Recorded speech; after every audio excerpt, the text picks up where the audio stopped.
మధ్యప్రదేశ్ మాజీ ముఖ్యమంత్రి కాంగ్రెస్ సీనియర్ నేత అశోక్ గెహ్లోట్ మాట్లాడుతూ ఇందిరాగాంధీ గనక ఇప్పటి వరకు బ్రతుకుంటే బీజేపీ నిషేధించేది. పూర్తి ప్యూర్ హిందుత్వ పార్టీగా మారిపోయింది బీజేపీ. ఉత్తరప్రదేశ్లో 402 స్థానాలు ఉంటే ఒక్క స్థానానికి కూడా ముస్లింలకి ఒక్క సీటు కూడా ఇవ్వలేదు.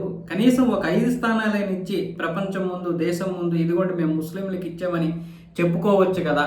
ఇలాంటి పార్టీని నేను చూడలేదు.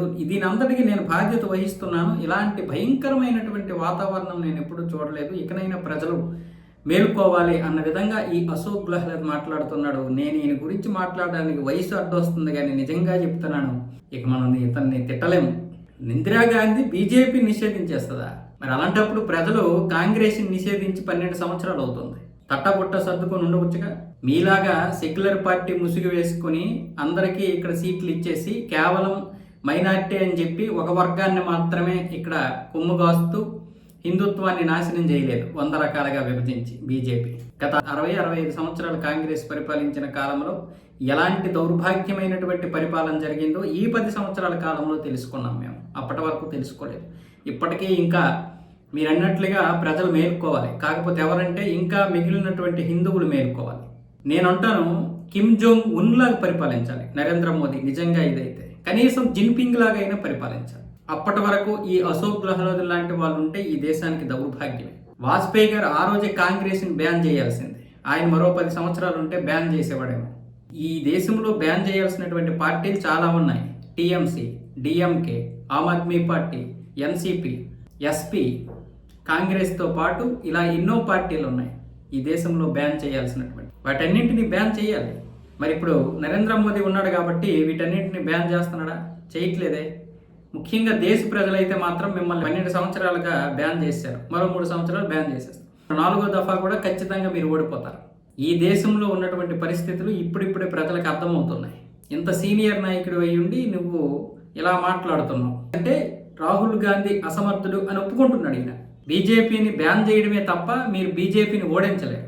ఇందిరాగాంధీ చేసినటువంటి దౌర్భాగ్యాలన్నీ ఇన్నా, పోనీ వాళ్ళ నాన్నగారు నెహ్రూ చేసినటువంటి దౌర్భాగ్యాలన్నీ ఇన్నా. దాని గురించి ఏం మాట్లాడరు. ఇప్పుడు ప్రొజెక్షన్ చేస్తున్నారు నెహ్రూని. అక్షయ్ చిన్ ఇచ్చిన తర్వాత పీఓకి అప్పచెప్పాక కశ్మీర్ సమస్యను అలాగే వదిలేసి సింధు జలాలు ఇచ్చేసి అక్షయ్ చిన్ ఎందుకు చైనాకి ఇచ్చేసారంటే అదేమికి బుద్ధి బుర్ర ఉందా లేదయ్యా, దాని మీద ఏమైనా గడ్డి మొలుస్తుందా అని విలేకరికి సమాధానం చెప్పినటువంటి మహా తొలి ప్రధాని ఏం చేశాడు? సెక్యులర్ పేర్లతో 9,40,000 ఎకరాలు ఈరోజు ఒక బోర్డుకి ఎలా వచ్చాయి? రోడ్ల వ్యవస్థ ఎందుకు వదిలేశారు గాలికి? ఉచిత పథకాల పేరు చెప్పి. ఉగ్రవాదం ఎందుకు అన్ని సంవత్సరాలుగా అలా కొనసాగింది? ఒకటే ప్రతి సంవత్సరం ఉగ్రవాదంతో 200-300 మంది చనిపోవడమే కాకుండా, ఆస్తులు ధ్వంసం అవడమే కాకుండా, ప్రపంచ దేశాల నుంచి రావాల్సినటువంటి పెట్టుబడులు ఏమి వచ్చాయి? 2014 వరకు పెట్టుబడులు ఎక్కడ ఉన్నాయి? విదేశాల నుంచి పెట్టుబడులే కాదు, మన దేశంలో పెట్టుబడులు ఎన్ని వచ్చాయి? ప్రైవేటు ఉద్యోగాలు ఎన్ని క్రియేట్ చేశారు? మరి అదే అంబానీ, అదానీ వాళ్ళకి అప్పుడు ఎన్ని అవకాశాలు ఇచ్చారు? మరి ఇప్పుడెందుకు ఇన్ని అవకాశాలు ఈరోజు ఇంతమంది ఉద్యోగాలు క్రియేట్ అవుతున్నాయి? మీరు అనుకుంటున్నట్లుగా అదానికి దోచిపెడుతున్నాడు అంటున్నారు. అదానికి అవకాశాలు ఇచ్చాడు నరేంద్ర మోదీ, అంబానీకి అవకాశాలు ఇచ్చాడు, స్వేచ్ఛ ఇచ్చాడు. తద్వారా ఏమవుద్ది? జీడిపి పెరుగుతుంది. తద్వారా ఏమవుద్ది? ఉద్యోగాలు పెరుగుతాయి. తద్వారా ఏమవుద్ది? ఉత్పత్తి పెరుగుతుంది. నీకు దమ్ముంటే నువ్వు పెట్టుబడి పెట్టు, నీకు అవకాశం ఇస్తారు. 1000 కోట్లు పెట్టు, 100 కోట్లు పెట్టు. అవినీతి సొమ్ము దాచుకోవడం కాదు. ఇప్పుడు ఈ రోజు పెట్టగలుగుతున్నారంటే ఆ స్వేచ్ఛ ఉంది, ఆ బలమైనటువంటి రాజకీయ వ్యవస్థ ఉంది కాంగ్రెస్లో. ఎందుకంటే ఎప్పుడు ఏ ప్రభుత్వం కూలిపోద్దో తెలియదు, కానీ ఎప్పుడు ఏ విధంగా అవినీతి చేస్తారో తెలియదు, ఎప్పుడు ఎవడొచ్చి దాడి చేస్తారో తెలియదు, ఎప్పుడు ఎంతసేపు డబ్బులు తీసుకొచ్చి మా పార్టీకి ఫండ్ ఇవ్వడమే. ఈ ఫండింగ్ ఇచ్చే చచ్చిపోయారా ఆ వ్యాపారవేత్తలు, పెట్టుబడిదారులందరూ. మిగతాది ఉగ్రవాదం జరిగితే ఏ దేశానికి పెట్టుబడులు వస్తాయి చెప్పండి? దాడులు జరిగితే ఏ దేశానికి పెట్టుబడులు వస్తాయి? 20 కోట్ల జనాభా ఈనాడు ఉన్నటువంటి ఉత్తరప్రదేశ్లో కొన్ని ఆ రోజు చూసుకుంటే 16.5 కోట్ల జనాభా కాంగ్రెస్ పరిపాలన నాటికి. అక్కడ లోకల్గా ఉన్నటువంటి వారు ఏవో కిరాణా షాపులు ఇలాంటివి తప్ప కనీసం మనం వారణాసి వెళ్ళి కూడా స్వేచ్ఛగా రాగలిగే వాళ్ళమా? ఎలా వస్తాయి పెట్టుబడులు? రౌడీయిజం, గ్యాంగిస్టర్లు, రాక్షస పరిపాలన. కన్యాకుమారి నుంచి కశ్మీర్ వరకు మీరు ప్రోత్సహించిన రాక్షస పరిపాలన వల్ల దేశం నాశనం అయిపోయింది. ఇప్పుడు పెట్టుబడులు వస్తుంటే మళ్ళీ బీజేపీని విమర్శించే వెధవలు కూడా ఎక్కువ మంది అయిపోయారు. అదానికి కట్టబెట్టేస్తున్నాడు, అంబానికి కట్టబెట్టేస్తున్నాడు. ఎవరు గాడిద ముండా కొడకల్లా రండిరా, మీరు పెట్టుబడి పెట్టండి రా. ఈరోజు వాళ్ళు లక్షల ఉద్యోగాలు క్రియేట్ చేస్తున్నారా? పెట్టుబడి పెట్టకుండా విదేశీయుడు వచ్చి పెట్టుబడులు పెట్టేసి ఇక్కడ నుంచి వేల కోట్ల రూపాయలు డాలర్లుగా మార్చుకుని వెళ్ళిపోతే ఈ దేశ రూపాయి ఇంకా ఎంత బలహీన పడిపోద్దో ఆలోచించండి. ఇవేమి ఎవరికి తెలీదా? అంత గుడ్డిగా ఉన్నారా? ఇదే చైనా పరిపాలన కావాలంటారు. చైనాలాగా పరిపాలిస్తే ఒక్కడు ముందుకు రాడు. చైనాలాగా దేశం అభివృద్ధి చెందాలి, చైనా లాంటి నిర్ణయాలు తీసుకుంటే ఒక్కడు రాడు. మీ అందరికీ ఎలా ఉందంటే పరిస్థితి, ఎవడైతే స్వేచ్ఛ ఇచ్చాడో వాడి మీదే మళ్ళీ మనం మొరగడం. ఈ దేశంలో ఉన్నటువంటి ఎన్ని ప్రాంతీయ పార్టీలు జాతీయ భావజాలంతో ఉన్నాయి? కాంగ్రెస్ ఏ జాతీయ భావజాలంతో పనిచేసింది ఇప్పటి వరకు? ఏ సిద్ధాంతాల మీద పనిచేస్తుంది కాంగ్రెస్? ఇలాంటి అశోక్ గెహ్లోతులు కొన్ని వేల మందిని తయారు చేసింది జాతీయ భావజాలానికి దూరంగా. ఇలా చెప్పుకుంటూ పోతే ఏమంటారు దాన్ని, మన కడుపు చింపుకుంటే కాళ్ళ మీద పడినట్లుగా ఇలా చెప్పుకుంటూ పోతే మొత్తం చరిత్ర అవుద్ది.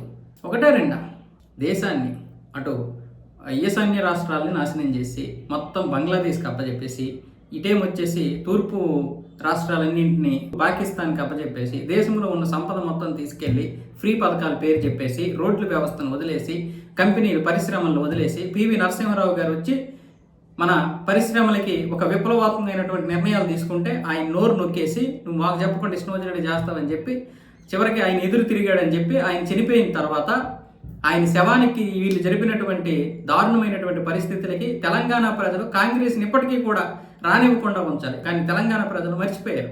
మర్చిపోవడం అంటే వాళ్ళకు మరొక అవకాశం లేకుండా పోయింది. ఆ బీఆర్ఎస్ వాళ్ళు అహంకారం పూరితంగా మాట్లాడినటువంటి మాటలకు ఏం చేయాలో తెలియక కాంగ్రెస్ని గెలిపించారు. లేదంటే పివి నరసింహారావు గారికి వీళ్ళు బతికొండగానే కాదు, చనిపోయిన తర్వాత ఢిల్లీలో ఒక 10 సెంట్లు భూమి ఇవ్వలేకపోయారు. ఆయన మృతదేహాన్ని, పార్థివ దేహాన్ని పంపించేశారు. ఈ డెడ్ బాడీ ఇక్కడ ఎందుకని చెప్పి మన దగ్గర పంపించేశారు. ఒక ప్రధానిగా చేసినటువంటి వ్యక్తికి ఢిల్లీలో స్థానం కల్పించినటువంటి పరిస్థితి ఎవరిచ్చారంటే కాంగ్రెస్ ఇచ్చింది పివి నరసింహారావు గారు. ఆయన తీసుకున్న నిర్ణయాలు, ఒక లాల్ బహదూర్ శాస్త్రి గారు ఈ దేశం కోసం పనిచేసినటువంటి గొప్ప నేత, ఆయన కాళ్ళు కడుక్కొని మనం నెత్తి మీద చల్లుకోవాలి. అలాంటి వ్యక్తి కాంగ్రెస్లో ఉన్నాడు కాబట్టి ఇప్పటికి కూడా కాంగ్రెస్ ఉంది, నిజం చెప్తున్నాను. కానీ ఆయనకి ఇచ్చిన గౌరవం ఏంటి? రష్యాలో చావు. మనకి ఇవన్నీ తెలియదా? ప్రజలకి ఏమాత్రం తెలియదు, ఇంగిత జ్ఞానం లేదా? ఇప్పుడిప్పుడే కాకపోతే ఈ చరిత్ర తెలుస్తోంది. పశ్చిమ బెంగాల్లో జరిగిన పరిణామాలు, ఈరోజు బీజేపీ గెలవగానే రోహింగ్యాలే పారిపోతున్నారు ఎందుకు? ఈ అశోక్ గెహ్లోత్కి తెలియదా? ఇప్పుడు బీజేపీ వాళ్ళు తరుముతారు తర్వాత సంగతి, వీళ్ళు తరమకుండా వాళ్ళు ఎందుకు పారిపోతున్నారు? వాళ్ళని ఎవడు పరిగెట్టమన్నాడు? బీజేపీ గెలవగానే ఎందుకు పారిపోవాలి? టీఎంసీ ఓడిపోతే ఎందుకు పరిగెట్టాలి? వాళ్ళు చేసిన రాక్షసత్వం వాళ్ళకి తెలుసు కాబట్టి, ఇక్కడ ఉంటే తొంతారని వాళ్ళకి తెలుసు కాబట్టి పారిపోతున్నారు. ఏమాత్రం తెలియదా జనాలకి ఏం జరుగుతుందో?